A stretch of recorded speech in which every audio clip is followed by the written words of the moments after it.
Welcome back, fellow football fanatics. It's your host, College Football with Sam, and today we will be discussing Michigan football's 2023 season and my thoughts regarding the Wolverines in 2023. Before we take a deep dive into previewing Jim Harbaugh's squad, I would really appreciate it if you commented your thoughts, opinions, analysis, and predictions regarding the Michigan Wolverines for the 2023 season and how you think that they will perform. If you want to go the extra mile, and I would appreciate if you do so, please include a specific record prediction for the regular season, for conference championship week if you think Michigan will reach Indianapolis for the third year in a row, and also the postseason, whether that be a bowl game or a college football playoff appearance, or, as a Michigan fan I must say more desirably, a college football playoff run and potentially a national title. Again, only if you truly believe that those things are going to happen. Without further ado, let's go back to where Michigan being in the position of winning began. And by being in the position of winning, I mean winning at a high level. Not winning against the Bowling Greens, the Akrons, the Western and Central Michigans of the world, the UNLVs, East Carolinas, the Yukons, etc. Not even against the Rutgers, Maryland's, Indiana's, Purdue's, Northwestern's, no disrespect to any of those programs. The teams that Jim Harbaugh beat from day one are not the teams that I'm talking about. I'm talking about Ohio State. I'm talking about going on the road and beating Penn State in a very clutch comeback win. I'm talking about losing to Michigan State on the road in humiliating fashion and the season not derailing itself because of that loss. I'm talking about the 2021 Michigan Wolverines. After 2020's debacle and Jim Harbaugh's near firing, the changes that he made in the 2021 preseason is why Michigan is where it is today. Think about it. Would Michigan be here as nearly the unanimous number 2 team in the country in most preseason polls, in most regular season and postseason projections and predictions?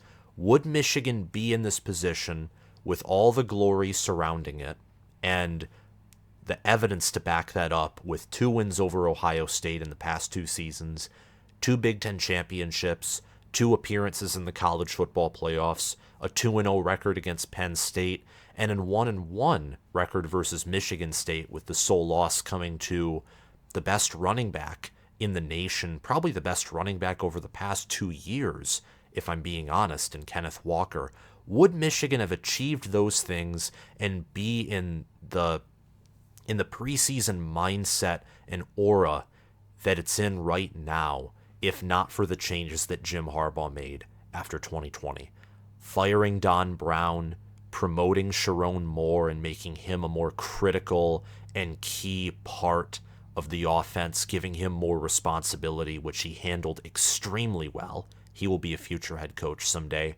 Hiring Mike McDonald and taking him from his brother John Harbaugh and the Baltimore Ravens as the defensive coordinator, getting a GOAT as a secondaries coach in Steve Clinkscale from the Kentucky Wildcats. Clinkscale was responsible for developing some of the better secondaries in the nation with 3-star and very limited 4-star talent, as Kentucky is known to be a developmental program under Mark Stoops, and they are still that way today. By the way, the Wildcats might be a college football sleeper, not to win their conference, but just to wildly outperform expectations and finished ranked in the top 25.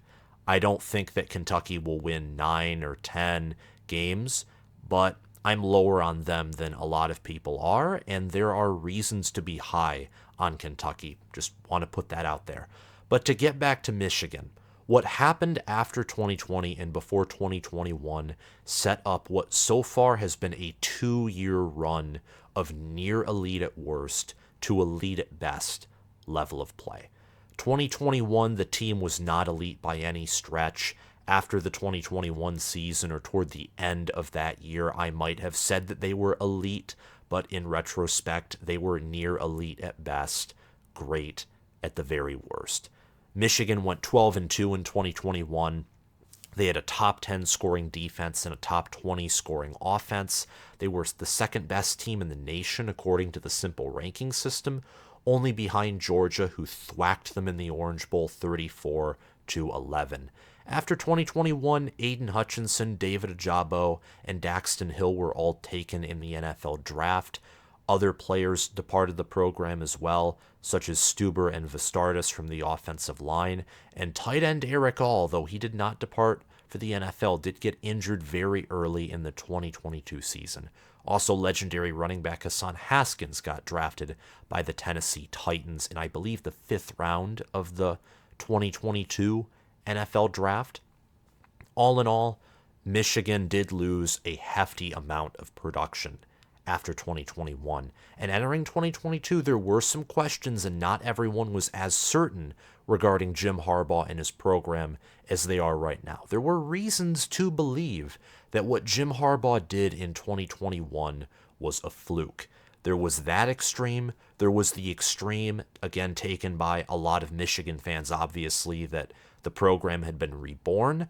I was in the middle, but I didn't necessarily believe what Michigan did in 2021 was a fluke, because beating Ohio State 42-27 is not a flukish type of win. You don't have a fluke win by 15 points where you controlled the game from basically start to finish. But I predicted that Ohio State would beat Michigan in 2022. In sum, I'm not going to talk about the 2022 season as much because we have more of the memory of 2022 in the back of our heads because it happened more recently. Michigan was far better than they were in 2021. They beat Ohio State by 22 points instead of 15. They won the Big Ten championship game. It was the first time that Michigan beat Penn State, Michigan State, and Ohio State in the same season in well over a decade. Michigan had a top 8 scoring offense and a top 8 scoring defense. And if not for a loss to TCU in the Fiesta Bowl, which was Michigan's worst game played all year, and I can say that with an objective mind, Michigan could have had a shot to win it all. I think that Georgia was the better team than Michigan in 2022, but the margin between Michigan and Georgia in the 2022 college football season, I think, was much closer than many would have said at the end of the year. TCU just happened to use the entire mulligan that they had on Michigan, and they were completely empty, and they themselves probably had their worst game of the season against the Georgia Bulldogs, who in turn, they played their best game that I've seen over the past 2 seasons in Kirby Smart's own legendary run.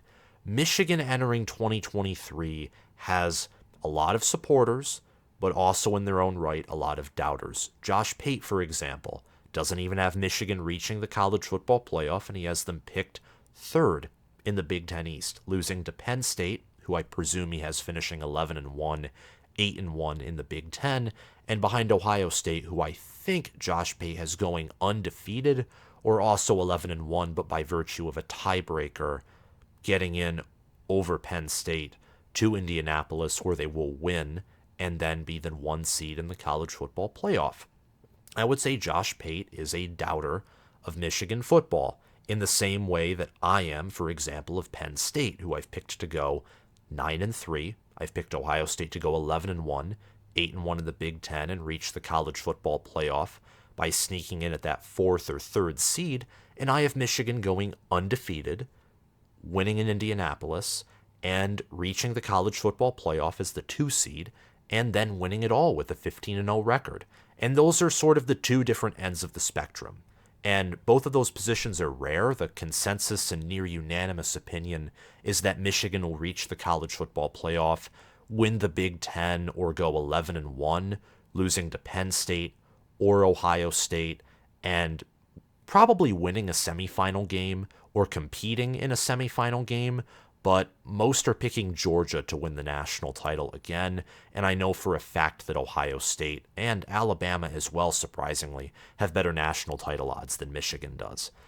But the expectations for Michigan, at least from my point of view, are be better than last year, because Michigan football returns so much from 2022.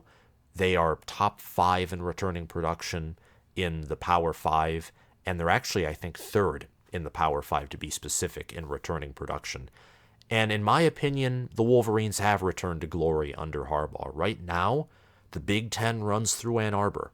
And Mike Valeni, a Michigan State fan who hates Michigan with every cell in his body, would regrettably agree with me. And I'm not saying that even with a smile on my face. I'm saying that with as much objectivity as I can. When Ohio State has been dominated for 2 seasons in a row by Michigan, and Michigan has honestly dominated in the Big Ten championship game and taken over the conference, I can say that the Big Ten runs through Ann Arbor. Now Ohio State and Penn State, and maybe Wisconsin, but especially the former two, can change that this season. The expectation is that Michigan keeps doing what they've done over the past 2 seasons and continues that 2-year run to 3 years, this time improving off of 2022 and winning 14 games. Whether that wins a national championship with a loss in the regular season, or maybe an upset in the Big Ten championship game, but Michigan reaches the playoffs with a 12-1 record and then goes 14-1, but not winning their conference like Georgia did in 2021, or they go 14-0, enter the national title game maybe against Ohio State in a rematch, or against Georgia or Alabama, or any other team that won in the opposing semifinal game, and they lose in the national title. Michigan needs to improve compared to 2022. That's the expectation. In the past 2 seasons, Michigan has earned 25 wins, 2 Big Ten titles, and 2 college football playoff berths. And with the amount of returning production they have, how they played last season, the fact that Michigan, in my opinion, has the best running back room in America, the best offensive line in America, and the best secondary in America. And there's an argument for them to have the number 1 defensive line in America as well. And their staff is amongst the best in the country. Their wide receiver room is underrated. JJ McCarthy is a near elite quarterback. Michigan is an elite team. They are. In my opinion, Georgia, Michigan, Ohio State, and there's an argument for any order. Those are the 3 top teams for the 2023 season, in my opinion, and from what I can gather based off of returning production, talent, how the staffs performed last year and over the past 2 or 3 seasons, to be more specific. And Michigan is on an upward trajectory right now. And the expectation, in my opinion, I think expecting Michigan to win the national title and anything outside of that is a bust could be too extreme. I think 14-1, winning a playoff game, even if after the semifinal Michigan loses in the national title and Michigan loses the great majority of their starting roster, which will happen regardless of how Michigan finishes their season. For example, the Wolverines, most of the offensive line, if not the entire starting offensive line, and parts of the 2-deep will run out of eligibility after 2023. Drake Nugent is a graduate. Zach Zinner, Trevor Keegan, and Carson Barnhart and Miles Hinton are seniors. Ladarius Henderson, Trente Jones are seniors. Reese Attenberry is a junior. At wide receiver, Cornelius Johnson and Roman Wilson are seniors. JJ McCarthy is a junior, and if he has a great season in 2023, I'd expect him to declare for the draft. Blake Corum is a senior. Edwards is a junior, but similarly to McCarthy, if he has a phenomenal year, and I think he will, with his body type, he's over 6 foot tall, he has a good weight, and he can catch the ball out of the backfield. Absolute freak athlete. Why wouldn't he declare for the 2024 draft? He could be a first-round selection, in my opinion. And then on defense, Braden McGregor and Kris Jenkins at edge and defensive tackle, respectively. Those players are seniors. Jalen Harrell is a senior on the other edge position opposite of McGregor. Junior Colson is a junior, no pun intended, and he could declare for the 2024 draft depending on how his season goes. Michael Barrett is a graduate. Makari Page is a senior. Josh Wallace is a senior. Mike Sainristil still is a senior. Quentin Johnson, a backup free safety, is a graduate. And Rod Moore, the starting free safety, is a redshirt sophomore. And I expect that he'll declare for the 2024 NFL draft if Michigan goes 15-0, wins the national title, which I think that they will do that. I think Michigan will meet expectations this season. They won't only play for a national title, they will win a national championship. They will dominate in the regular season, the conference championship game, and in the college football playoffs. And a large part of that is due to this team knowing what the expectations are. Also, Michigan being forced to, let's face it, drink the medicine of reality, which is no matter who your opponent is, no matter how much more talented you are compared to them, no matter that you're favored by more than a touchdown to win, you can never overlook any team. Any team. Not UNLV, not East Carolina, not Bowling Green, certainly not TCU, who was 12-1 and made the college football playoff for a reason. And look, Michigan overlooked them. I don't know why they did, but they did. They had a month to prepare for TCU, and they came out with a horrendous game plan and with a roster that looked tired, out of shape, lazy, as if they didn't expect TCU to try and put up a fight. And all in all, TCU, despite being the vastly inferior team, beat Michigan. And Michigan nearly made a comeback and nearly won regardless of their trash game plan and terrible performance. I think that TCU loss is going to give this team an edge and a chip on their shoulder. It also helps, of course, and I'm saying this as a Michigan fan because Michigan has a history of being pumped full of hot air in the preseason. And to a certain degree they are. But having Josh Pate, who has 200,000 subscribers, say that Michigan won't even win their respective division, let alone lose to Penn State and Ohio State, the two best teams in the East outside of Michigan. And then having Georgia being ranked as the unanimous preseason number one, having odds makers who mostly expect Ohio State, Penn State, and Michigan to all go 11-1 and have a three-way tie. And based off of preseason projections, Ohio State would likely have the best crossover matchups, and whoever faces the best teams in the West in a three-way tie would win the division. Having Ohio State, through odds, be picked to win the East, and all these different things, it may sound ridiculous, but players do pay attention to these things. They have phones, they have social media, and players have emotions, and they can individually, not just as a team, but individually, overlook opponents. And I think that Michigan, with the experience that they have, knowing the expectation, they ended last year off on a disappointing note, they will go out and they will have success. Let's talk about specifically what I think of the roster, some power rankings information, and also looking at my projections for Michigan's schedule. I borrowed this, of course, from my top 25 video. And my top 25 video, along with my Big Ten predictions video, are linked down below in the description. If you have not watched those videos, or if you have, regardless, I encourage you to check out that video, give it a like, and also subscribe to the channel and hit the notification bell if you want to see more college football content. My first preview video, official preview video, with new graphics for the 2023 college football season will be out tomorrow. And we will be previewing Nebraska against Minnesota. And that night I will also be previewing Nebraska against Minnesota, but not on my own. I will be doing so with Corn Crazed. More on that in a discussion post released on my community page tomorrow. But to get back to Michigan. Michigan in my power index and in my non-power rankings top 25 is the number one team in America. And there are plenty of reasons for that.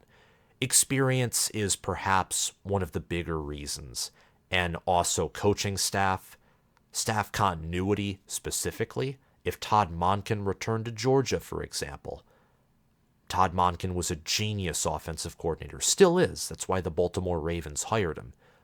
That would definitely factor into my power rankings, and Georgia would get a sizable boost from that as I weigh staff more seriously and take staff changes or staff continuity, I think, more seriously than, let's say, ESPN's FPI, for example. Michigan returns Sharon Moore, Jesse Minter, Steve Clinkscale, and most importantly, the head coach, Jim Harbaugh, even though he'll be suspended for the first 3 games beginning against Rutgers through the rest of the season, Jim Harbaugh will be coaching on the sidelines as the head coach of the Michigan Wolverines. Mike Hart also returns, along with many other assistant coaches. Matt Weiss, I believe, along with George Hilo, those coaches coach the quarterbacks and the linebackers respectively, are the only coaches who don't return. Michigan upgraded at linebackers coach by bringing in Chris Partridge, and at quarterback, Michigan hired Kurt Campbell, who was an offensive analyst on the team last season, previously an OC at Old Dominion before 2022. Michigan, according to my power rankings, will have the nation's second best offense and the nation's best defense. I do agree with both of those things. A fun fact about my power rankings, which I will release, I think, Thursday, if not Wednesday. I'm working very hard to get that video out. It's been delayed, but it's a complicated process. My power rankings has Washington achieving the number one offense in the country and Ohio State with the third best. I do disagree with that. I think that the roles are reversed and it's Ohio State 1, Michigan 2, Washington 3 for offense, but my power rankings and I do have some differences, and that's just one of them that I think is a fun fact. Michigan's lone weakness, in my opinion, is the wide receiver position. While I have Roman Wilson breaking out, and I think Cornelius Johnson will be great as well, and Darius Clemens and Tyler Morris will be good wide receivers, there is no Marvin Harrison Jr., Emeka Egbuka, Xavier Worthy, or Roma Dunze, etc. type of player. There is no elite X-Factor wide receiver, and that could hurt Michigan against, let's say, a Georgia or Ohio State if they get their front seven and defense figured out. Michigan has had a tendency to be one-dimensional over the past two seasons. They've ran the ball a lot with either Hassan Haskins, Blake Corum, Donovan Edwards, or even with JJ McCarthy. JJ McCarthy did have a few hundred rushing yards last season, and Jim Harbaugh loved to give him opportunities to run the read option or just have designed quarterback runs for him. And at times, last year and in 2021, Michigan stubbornly ran the football even when it didn't work and missed opportunities on getting passing repetitions. And I think it hurt them against TCU. I think that no matter what, the Orange Bowl was a hopeless matchup anyway. But against TCU, it really did hurt the Wolverines. And you saw that with JJ McCarthy taking very risky pass attempts. Part of that was overlooking TCU's scheme. But Michigan has had a tendency to get too run heavy. I think that the Wolverines will pass slightly more this year. I think that JJ McCarthy will break several records as Michigan's starting quarterback, and the 15 games Michigan will play in certainly helps him as well. But with Donovan Edwards and Blake Corum coming back, along with Kalel Mullings switching full-time to running back, I think that Michigan will pound the rock and get over 4,000 rushing yards and over 50 rushing touchdowns on the year, which will be very impressive for Michigan. They have the nation's best offensive line, the defensive line, which features Kris Jenkins, who will be a first-round pick in 2024, and Jalen Harrell, Braden McGregor, and Mason Graham, who all of which could have breakout years this season. The linebacker room, I'd say, is the biggest concern defensively. Junior Colson, Michael Barrett, and Ernest Hausman are all great to near elite players, but I don't think any of those players are elite. I think Ernest Hausman is the highest ceiling, but he's a sophomore, and it doesn't look like he will get the majority of starting reps at linebacker. Junior Colson is near elite, but he is a junior, and I question whether he has that elite ceiling, but nonetheless, I do have him as a first-team All-Big Ten linebacker. On the offensive line, Drake Nugent, Trevor Keegan, those are first-team All-Big Ten interior offensive linemen, and also they're on my All-American list, which there will be a video on that as well. Carson Barnhart, Miles Hinton, Trente Jones, Ladarius Henderson. There's an argument that Michigan could have the deepest offensive tackle room in the country. I think Olu Fashanu is the nation's best offensive tackle, but having four high-quality, near-elite offensive tackles, or at least offensive tackles that have near-elite to elite potential, is very impressive. Zach Zinner, Trevor Keegan, Giovanni El-Hadi, and Reese Attenberry. That's also a very deep guard room. Colston Loveland and A.J. Barner at tight end will perform as well, and Will Johnson, as long as he's healthy, I think will be the best corner in the country. For Michigan's schedule, I think that regardless of Jim Harbaugh's suspension, East Carolina, UNLV, and Bowling Green will be dominant wins. A return back home for Jim Harbaugh against Rutgers, I think that the Scarlet Knights will likely compete for a quarter, maybe for 2 quarters like last year, but in the second half, Michigan will come out and dominate, winning by around 40 points.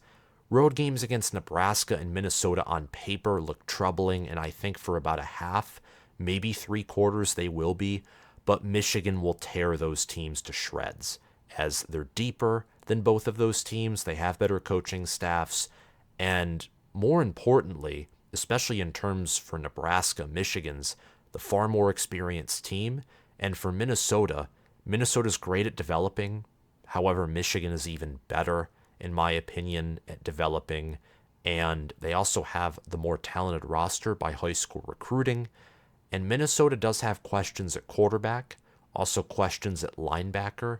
Michigan, meanwhile, is a great tight end room to expose that mismatch. They're going to pound the rock. And JJ McCarthy, I think, is going to take a huge step forward, which means less turnovers and also more completions and more touchdown passes at home and on the road. Indiana will be a blowout win. Michigan State will be a game where I think Michigan will be challenged for nearly 4 quarters, if not for the whole game. Michigan State is going to be out for revenge regarding the tunnel incident, and they are the first team on the schedule that we've talked about so far that truly has the front 7 to test Michigan. With Simeon Barrow and Derek Harmon and Jalen Sammy at defensive tackle, that will be a tough matchup for Drake Nugent, Trevor Keegan, and Zach Zinner on the interior. Also Tunmise Adeleye, along with Bai Jobe, and most importantly, I think Jacoby Windman at linebacker. Those are going to be players to look out for who can definitely rush the passer and prevent potential problems for Michigan's offensive tackle room. Plus the game's at night and it's on the road, but I do think Michigan comes out with a win. Purdue and Maryland will be wins, although I think those games could be November trap games. And a road game against Penn State, I think, will look very similar to last year's win over Ohio State, where Michigan's run game eventually proves too much for a Nittany Lion interior defensive line that I think is rather weak. Also, Michigan's defense, I think, matches up very well with Penn State's offense. Drew Aller will be more inexperienced than almost all of Michigan's starting defenders. This will be the best team that Drew Aller has faced all season long, including a road game against Ohio State. And Michigan's defensive line, I think, has a better mismatch against Penn State's offensive line than vice versa. I also have yet to see Nicholas Singleton be a big factor against Ohio State or against Michigan. And even against Utah, he only had that one long run, which is huge, but I need to see more consistency from Nicholas Singleton and really from Penn State, period, before I pick them to beat Michigan or Ohio State. So Michigan wins big on the road. Ohio State will be a challenging game. Wisconsin in Indianapolis will be challenging. And I have Michigan winning it all and beating Washington in the Rose Bowl and Ohio State in a rematch. But by no means will this be easy, and this is just a preseason prediction. Things could change rather quickly, and I think that if Ohio State wins in Ann Arbor, which is very possible, they would also win in a rematch against Michigan. I think that the Buckeyes and Wolverines are destined to face off against each other for the national championship game this season, as both are the top 2 teams in all of college football. I think that Michigan and Ohio State are in Tier 1A, and I would say Georgia's in Tier 1B.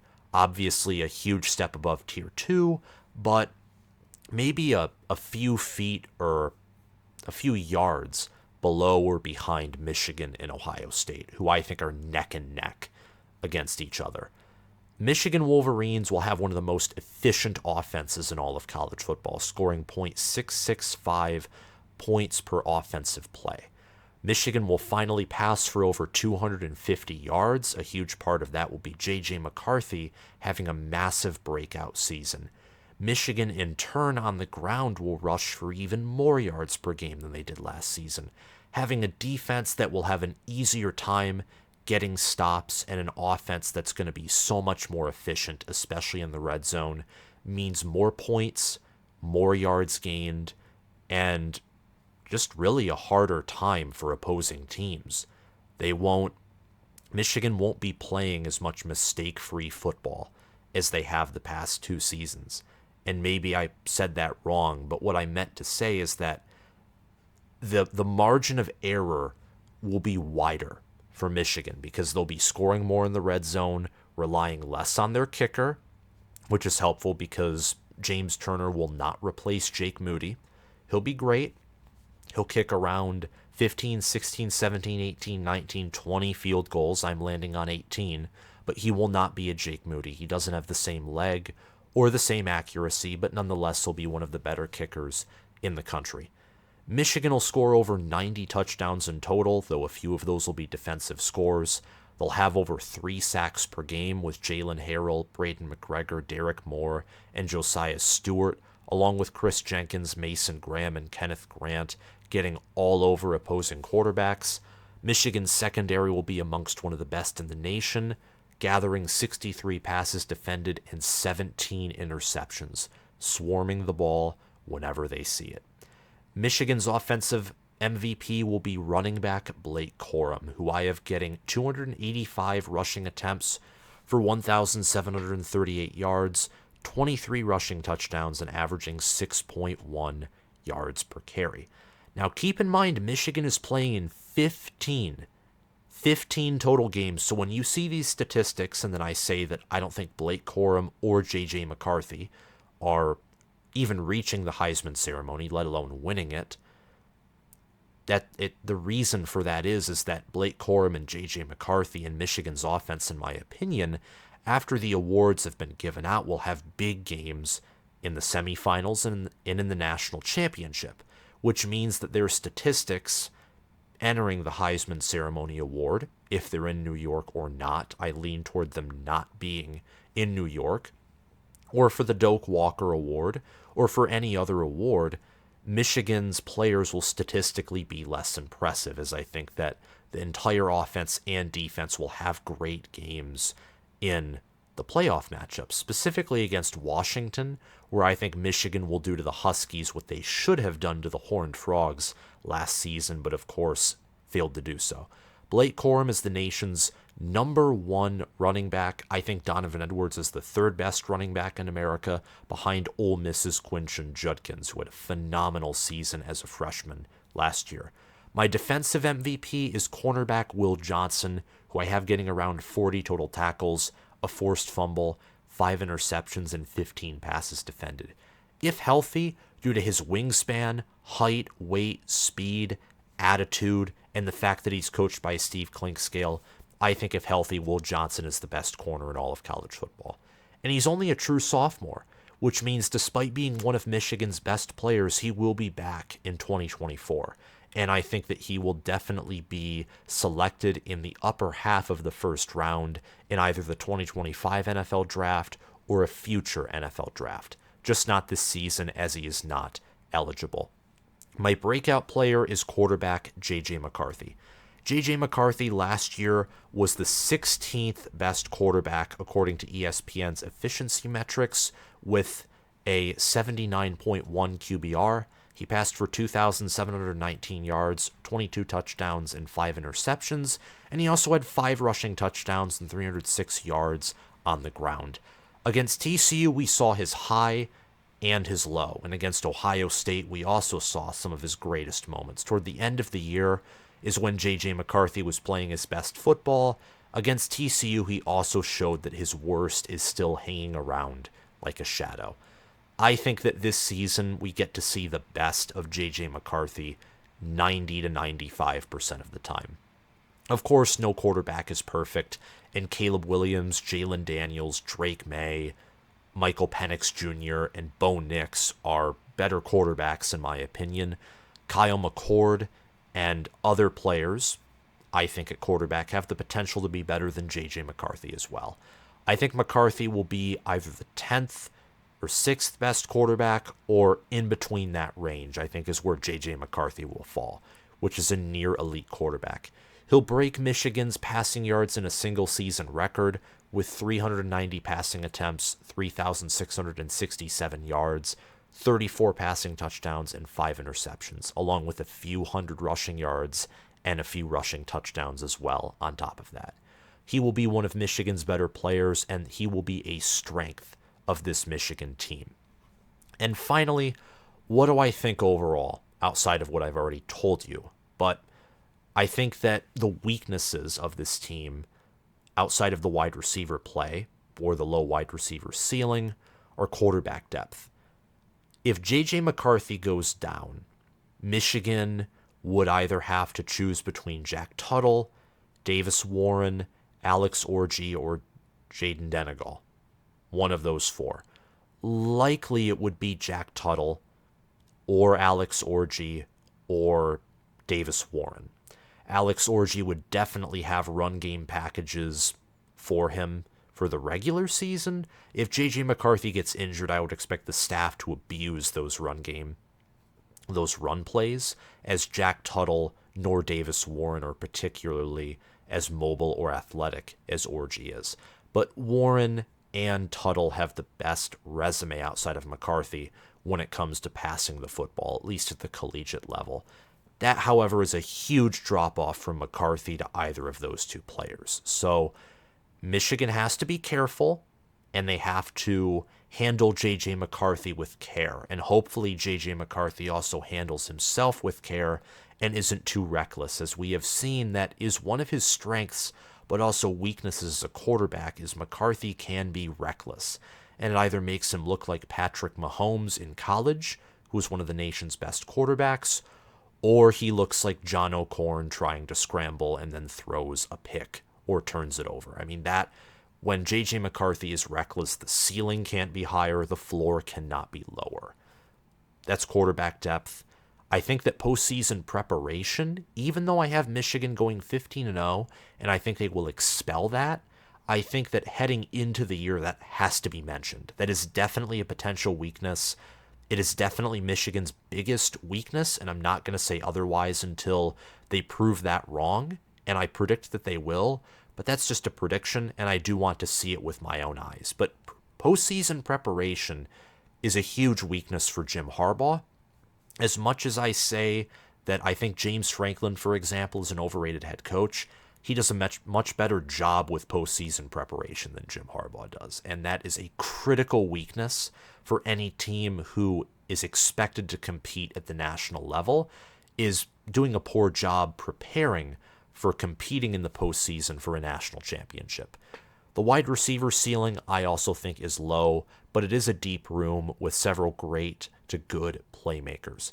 The strengths of this team are an elite running back room, elite trench play, and linebackers and the defensive backs are going to be elite as well. Again, I think Michigan will have the number one running back room, number one offensive line, and number one defensive back core. The game control will be intense. Michigan will be able to pound the rock on, I think, any defense in America, and the team's experience will make it so that there are very few green mistakes. I think the realistic ceiling of this team is 15-0. There's no higher you can go than that. So that's Michigan's ceiling is at the top of college football. Same with Georgia, Ohio State, obviously Alabama with Nick Saban and the talent that they have on their roster. The floor, both in a realistic sense and the basement sense of this team, is 11-2. I thought about 10-3 for the basement sense, but I think Michigan has so much experience and talent, and they also match up well against their two toughest challengers in the division. Penn State, for example. Michigan's offense and defense match up extremely well on paper, and also in practice, as we've seen last year and in 2021. They match up with the Nittany Lions. Michigan has, in my opinion, a bigger mental advantage over Ohio State than they do Penn State, just because they've broken Ohio State for 2 years in a row. Roster-wise, that's balanced out because I think Ohio State this year is building their roster to compete more with Michigan. They're going to be more physical.